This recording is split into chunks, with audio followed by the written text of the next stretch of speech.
supporting the establishment of agricultural, industrial, tourism, and housing projects by the private sector in vast areas of the occupied Palestinian territory, which are classified as areas subject to the absolute control of occupation, encompassing approximately 60% of the West Bank territory.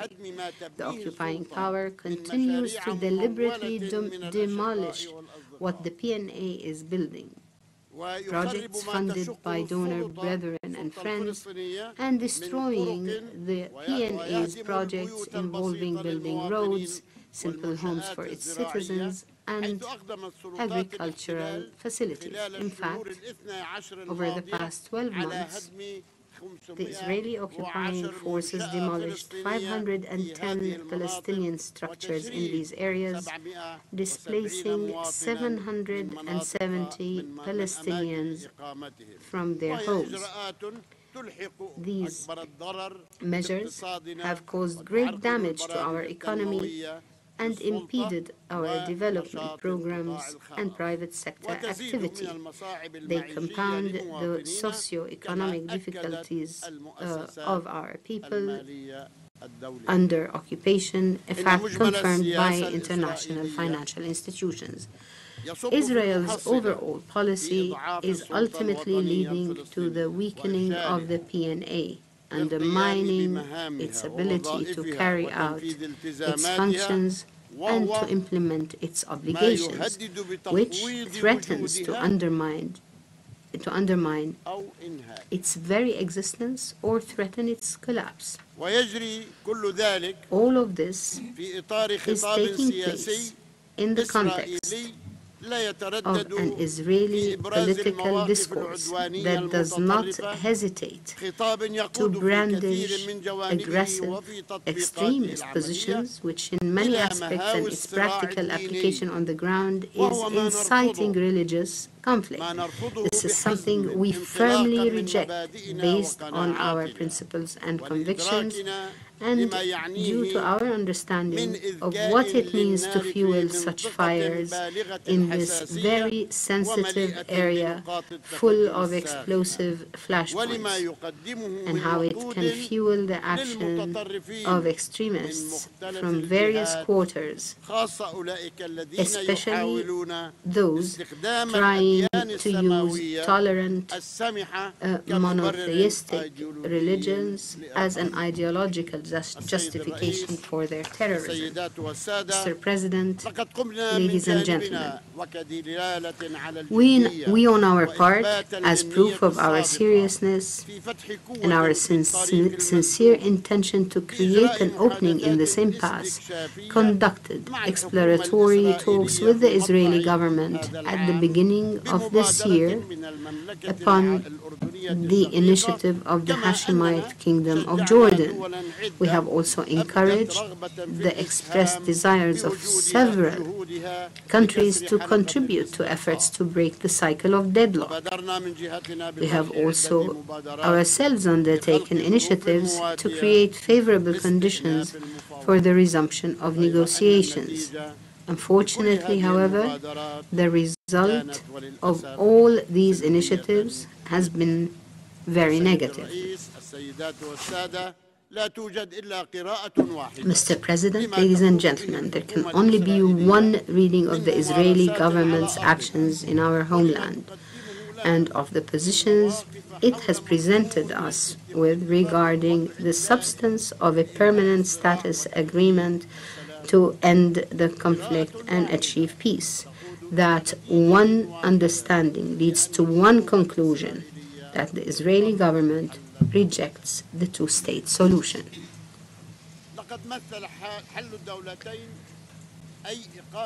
The two-state solution, namely the State of Palestine coexisting alongside the State of Israel, represents the spirit and essence of the historic compromise embodied in the Oslo Declaration of Principles, signed 19 years ago between the PLO and the government of Israel under the auspices of the United States in the White House lawn, a compromise by which the Palestinian people accepted to establish their state on only 22% of the territory of historic Palestine for the sake of making peace.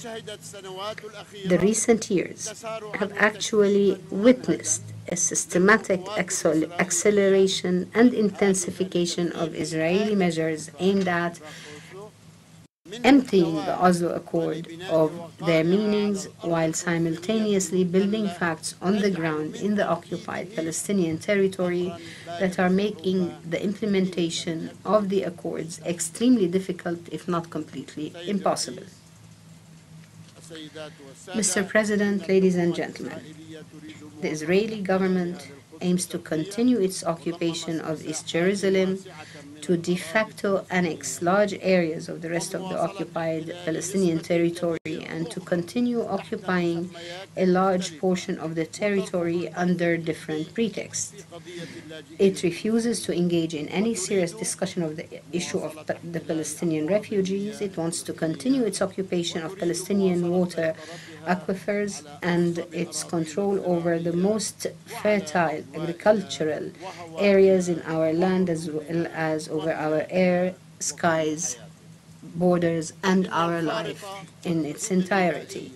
The final map and borders that can be drawn in accordance with Israel's official positions reveal to us the following: small Palestinian enclaves surrounded by large Israeli blocks and walls, checkpoints, and vast security zones and roads devoted to settlers. Thus, the enclaves would remain subject to the full dominance of military colonial occupation, is packaged under new names such as the Unilateral Plan for a so-called state with provisional borders.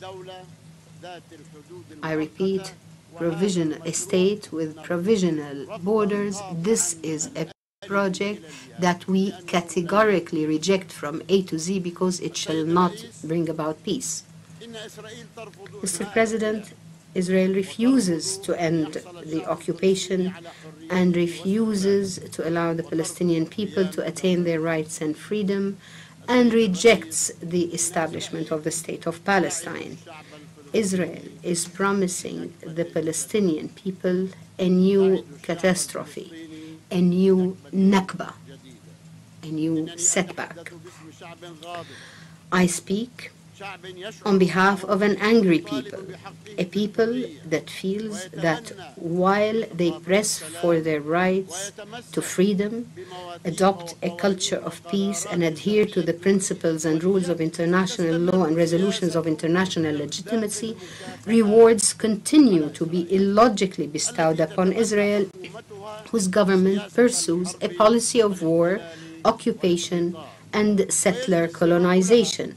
And Israel continues to be permitted to enjoy impunity, and some continue to obstruct the adoption of a decisive position regarding its violations of international law and covenants. This, in fact, represents a license for the occupation to continue its policy of dispossession and ethnic cleansing, and encourages it to entrench its system of apartheid against the Palestinian people.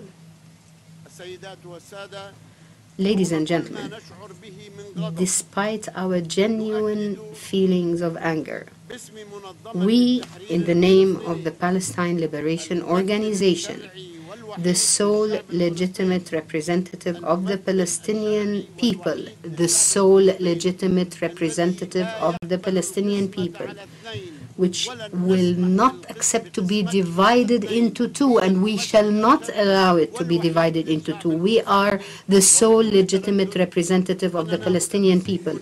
I reaffirm without hesitation that we are as committed to peace and international legitimacy and its covenants as much as we are equally and by the same measures upholding our inalienable rights and aspirations, we reaffirm that we are committed to nonviolence. We reject terrorism in all its forms, particularly state terrorism.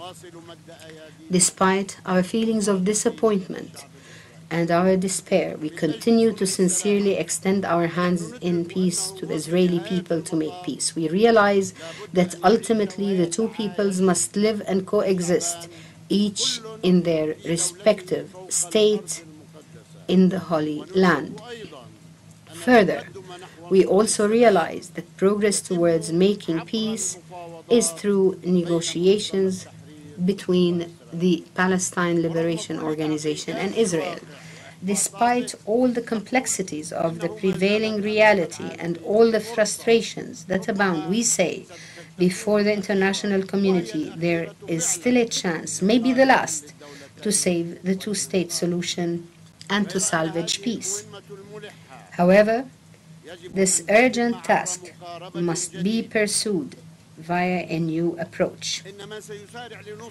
Whoever rushes to advise us to repeat an experience that has proven to be futile, negotiations with the Israeli government without clear terms of reference, must understand that this will result in a reproduction of failure and again provide a cover for consecrating occupation and will deal the final blow to an already dying peace process. And those who advise us to wait must realize that the hotbeds of tension, the festering situation in our country and our region has its own timing and can neither withstand further procrastination or delay, nor is it amenable to relegation to the bottom of the global agenda. The approach required for salvaging the chance of peace must first and foremost be predicated on the understanding that the racial settler colonization must be condemned, punished, and boycotted in order for it to be completely halted and eliminated. This approach also requires a reaffirmation and adherence to the terms of reference and basics of the solution to the conflict, which have been endorsed by all of you. The core components of a just solution to the Palestinian-Israeli conflict do not require belaboring the point. Rather, what is needed is the will to implement these components. Marathon negotiations are not required to define them. Rather, what is needed is the sincere intention to reach peace. And those components are by no means a mysterious puzzle or intractable riddle. Rather, they are the clearest and most logical secrets in the world. This includes, in brief, the establishment of an independent state of Palestine with East Jerusalem as its capital over the entire territory occupied by Israel since 1967, and the realization of a just, agreed solution to the Palestine refugee issues in accordance with Resolution 194 Roman 3 as prescribed by the Arab Peace Initiative. Indeed, the fundamental components of the solution to the conflict exist in the documents and resolutions of the United Nations. You have it. It is also endorsed in the resolutions of regional organizations, beginning with the League of Arab States, the Organization of Islamic Cooperation, the Non-Aligned Movement, and the African Union. They can be also found in the statements of the European Union and the International Quartet.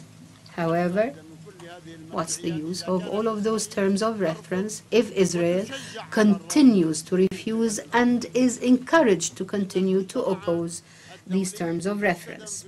The international community, embodied in the United Nations, is required now more than ever before to uphold its responsibilities. The Security Council is called upon to urgently adopt a resolution comprising the basis and foundations for a solution to the Palestinian-Israeli conflict that would serve as a binding term of reference and a guidance for all if the vision of the two states, Israel and Palestine, is to survive and if peace is to prevail in the land of peace, the birthplace of Jesus, peace be upon him, the ascension of the Prophet Muhammad, peace be upon him, and the final resting place of Abraham, peace be upon him, Palestine, the land of the three monotheistic religions. Mr. President, ladies and gentlemen, all things considered, the establishment of a free and independent state of Palestine is a sacred right of the Palestinian people and a due entitlement that must be realized, for it has been long overdue for too many decades. It's not a grant bestowed upon us by anyone. It is a right, and the Palestinian people is entitled to this right.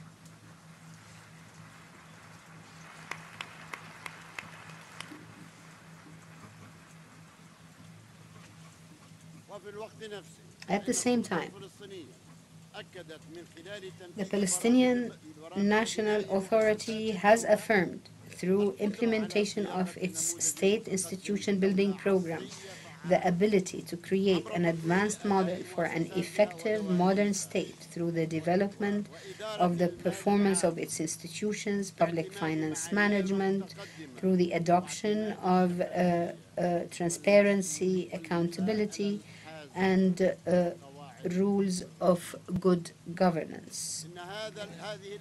These achievements have been deemed by the Ad hoc Liaison Committee, the World Bank, and the IMF to constitute an impressive undertaking and success story, one that was again commended in the latest report just released a few days ago, confirming the full Palestinian Authority's readiness for the transition to an independent state, while at the same time stressing that the Israeli occupation remains the only obstacle to the realization of the state of Palestine. Mr. President, ladies and gentlemen, when a year ago during the previous session of the General Assembly, we submitted our application for consideration by the Security Council to allow the State of Palestine to assume its rightful place among the community of nations as a full member in the United Nations, a major and hostile uproar was voiced by some against this political, diplomatic, peaceful step par excellence aimed at saving the peace process by asserting its basis and foundation. However, our endeavor was aborted despite the fact that the overwhelming majority of the countries of the world supported and continues to support our application. I see not even a single reason for opposing this request. Yet, when the countries of the world had the opportunity to declare their stance without any restrictions or veto, last autumn, they voted. They voted despite enormous pressures in strong support of the acceptance of Palestine as a member of UNESCO. A year has passed, and Palestine, the homeland of Mahmoud Darwish, the homeland of Edward Said, is playing its role in UNESCO with high responsibility and professionalism. Palestine is committed to international conventions. It's cooperating with all member states in order to advance the objectives of the organization.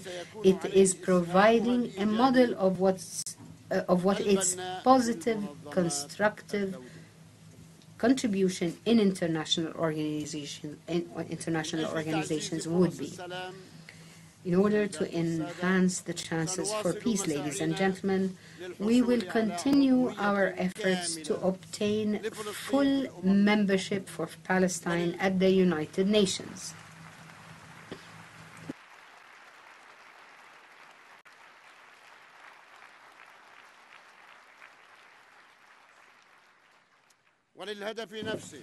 And for the same purpose, we have begun intensive consultations with various regional organizations and member states aimed at having the General Assembly adopt a resolution considering the state of Palestine a non-member state of the United Nations during this session.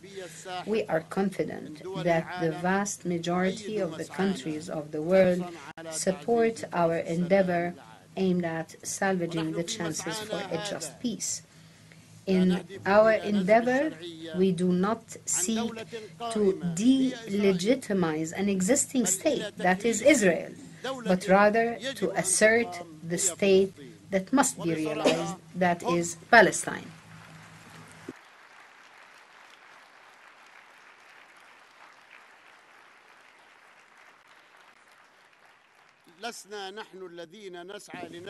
We are not attempting to delegitimize them.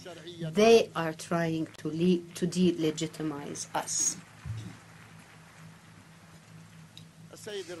Mr. President, ladies and gentlemen, more than 64 years have passed since Al-Nakba, and a large portion of those who were its immediate victims and witnessed its horrors have died with their memories preserved in their minds and hearts about their beautiful world that was devastated, their warm homes that were demolished, and their peaceful villages that were erased from existence, and about the Renaissance that was undermined, about their loved ones, dear men, women, and children who were killed in wars, massacres, attacks, raids, and incursions, and about their beautiful country that was the beacon of coexistence, tolerance,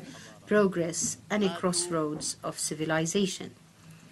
They died in the camps of displacement and refuge to which they were expelled following their uprooting from their homeland, as they awaited the moment in which they would resume their suspended lives and complete their journey that was interrupted and repair their shattered dreams. They died while they clung to their legitimate human right to justice and freedom and to redress the historic, unprecedented injustice inflicted upon them. Hasn't the time come to undo this injustice? At present, 77% of the Palestinian people are under the age of 35. Although they did not experience the horrors of Al-Nakba, they know very well all its horrendous details from the accounts told to them by their parents and grandparents who endured it.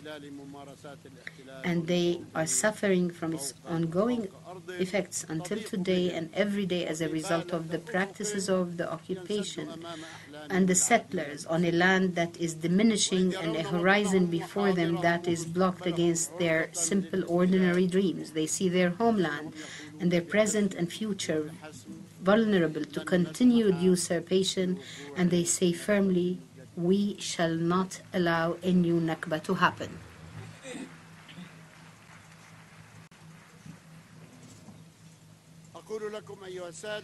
I say to you, ladies and gentlemen, that the brave Palestinian people will not allow themselves to be the victim of a new Nakba. will not allow that. We will stay in our land. My people will continue their epic steadfastness and their eternal survival journey in their beloved homeland, every inch of which carries the evidence and landmarks affirming their roots and unique connection throughout ancient history. There is no homeland for us except Palestine, and there is no land for us but Palestine.